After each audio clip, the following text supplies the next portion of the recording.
Good evening সবাইকে। কেমন আছো সবাই? আশা করি সবাই ভালো আছো, আমিও ভালো আছি। তো আমার নতুন ইউটিউব চ্যানেলে সবাইকে অনেক অনেক স্বাগত।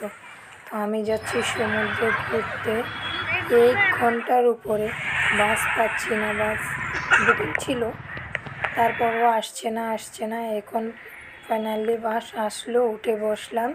তো আমরা নিয়েছিলাম স্লিপার সিট, উপরে ছেলে উঠে বসে পড়লাম। শুয়ে যাব, তার জন্য স্লিপার সিট নেওয়া। পরের দিন সকাল হয়ে গেল। তখন ওই দিনটা ছিল শুক্রবার। রাত্রি 9টায় আমরা বাসে উঠেছিলাম। রুম থেকে 7:30 নাগাদ বেরিয়েছি। এখন বাস থেকে নামলাম প্রায় 9:30। পরের দিন শনিবার। তো যাচ্ছি রুম খোঁজার জন্য। তো রুম খুঁজে পেয়ে গেছি। 1400 টাকা নিয়েছে, 10টা থেকে 5টা অবধি রুমটা নিয়েছে। আর যদি পুরো রাতের জন্য রুমটা নিতেও 4-5 হাজার টাকা হবে। আমরা ঠিক জানি না, যেহেতু নেব না তো অতটুকু জিজ্ঞেস করিনি। তো চেঞ্জ করে বেরিয়ে পড়লাম। চেঞ্জ করিনি, এখন বেরিয়ে পড়ছি, যেহেতু অনেক দুপুর হয়ে গিয়েছে। তো বেরিয়ে পড়লাম সমুদ্রে ভ্রমণের উদ্দেশ্যে। এই দেখো, এত সুন্দর উপর থেকে নিয়েছি এত সুন্দর, কী বলবো তোমাদের। আরব সাগরে এসেছিলাম ভ্রমণের জন্য, অনেক প্রবলেম হয়েছে। তো বাকিটা ভিডিওতে বলছি কী কী প্রবলেম হয়েছে। তো আশেপাশের দোকানগুলি দেখো, খাবারের দোকান অনেকগুলি, ছোটো ছোটো হোটেল, রেস্টুরেন্ট অনেকগুলি আছে। আর সাইডে আছে ড্রেস, কাপড় চোপড় এসবের দোকান। অন্যান্য দোকান তো আছেই, যেহেতু আমরা কিছু কেনাকাটা করবো না তাই আর ওইদিকে গেলাম না। চলে যাচ্ছে সমুদ্রের দিকে। খুব এক্সাইটেড আছি, প্রথমবার সমুদ্র দেখতে আসলাম। কখন যাব, সমুদ্রের জলে নামবো কখন, তাই নিয়ে খুব ব্যস্ত। আর চারিদিকে দেখো, এত লোকের ভিড়, কী বলবো। হলিডে ছুটির দিন ছিল, তাই অনেকটা লোকের ভিড় ছিল। স্যাটারডে সানডে তো ছুটির দিন। তো আমরা মা ছেলে ফ্যামিলি জলে নামার জন্য রেডি, সমুদ্রে নামার জন্য। আর অন্যদিকে যে ড্রাম দিয়ে সাজানো আছে ওটা দেখছো, ব্রিজের মতো ছোটো, ওইটাতে বোটে চড়ে, ওইটাতে গিয়ে বোটে উঠে। তো আমরা ওইদিকে আর যাইনি, যেহেতু বোটে উঠবো না, ভয় লাগে, মাছ সমুদ্রে নিয়ে যাবে, তাই আর ওইদিকে যাওয়া হয়নি এই সাইডটাতে। আর সমুদ্র থেকে শিবের মতো এত দুর্দান্ত লাগছিল বাবাকে, দেখো এত সুন্দর লাগছিল, কি বলবো। আর এটা হচ্ছে নতুন করে উঠছে মন্দিরটা। পিছনের সাইডে হচ্ছে বাবার মূর্তিটা, যে বড় মূর্তিটা দেখা যায়।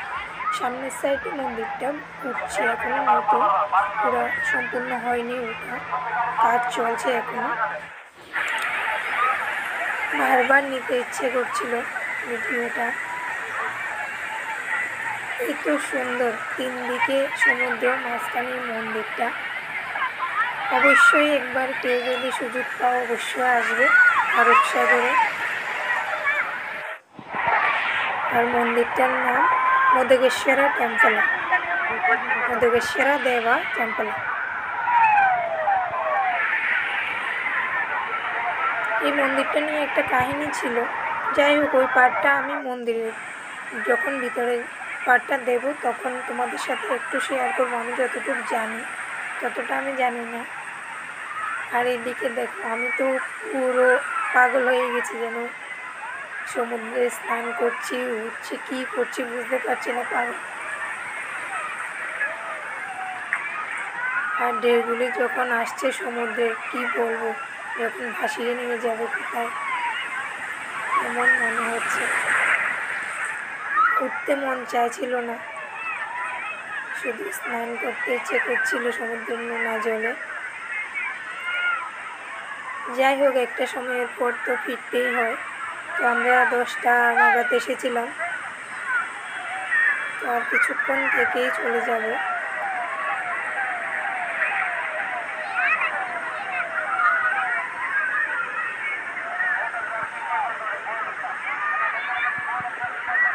আর ভিডিওটা ছেলে করেছে, ও নামেনি, কারণ ওর ভয় লাগে, একটুখানি গিয়ে চলে এসেছে। আমি ছিলাম অনেকক্ষণ। তো একটা সময়ের পর তো ফিরতেই হবে, ফিরে যাচ্ছি।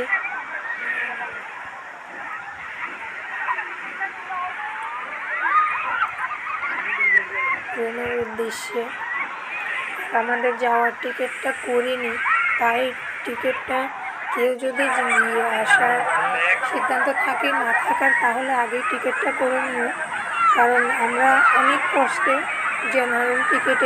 জেনারেল বগিতে করে আসতে হলো ট্রেনে, বাসের টিকিট তো পাইনি। তো ফাইনালি ফিরছি রুমে। একটা রেস্টুরেন্টে গেলাম, খাবার নিলাম বিরিয়ানি, চিকেন বিরিয়ানি। তো খেয়ে দিয়ে রেডি হয়ে বেরোবো মন্দিরের উদ্দেশ্যে। তো এই ব্লগটা এখানেই শেষ করছি। সবাই ভালো থেকো, সুস্থ থেকো, সবাইকে টাটা। সেই মন্দিরের দ্বিতীয় পার্টটা আমি তোমাদের সাথে শেয়ার করব, প্লিজ দেখে নিও।